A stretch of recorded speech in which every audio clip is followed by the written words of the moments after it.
अस्सलाम वालेकुम फ्रेंड्स, उम्मीद है कि आप सब खैरियत से होंगे। तो फ्रेंड्स, आज आप लोगों को बताने वाले हैं टूथपेस्ट से फटी हुई एड़ियों को नरम व मुलायम बनाने का आसान तरीका और पैरों की खूबसूरती को बढ़ाने का तरीका।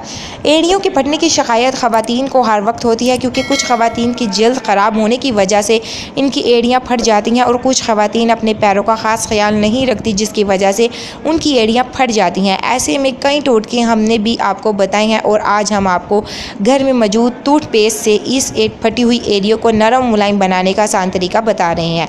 नंबर 1, आप लोगों ने क्या करना है, एक आलू का छिलका मोटा सा उतार लेना है, उस पर टूथपेस्ट लगा लेनी है और उसको अच्छी तरह से अपनी एड़ियों पर रगड़ना है। 5 मिनट तक रगड़ना है और फिर अपनी एड़ियों को गीले कपड़े से साफ़ कर लेना है। फिर 1 चम्मच लेमन का रस आप लोगों ने लेना है और उसमें 1 चम्मच बेकिंग सोडा डालकर मिक्स कर लेना है और उसे एड़ियों पर लगाना है और रोज़ाना एड़ियों में गर्म पट्टी बांध कर सोना है आप लोगों ने। इस तरह से आपकी एड़ियाँ नरम व मुलायम हो जाएंगी चंद ही दिन में।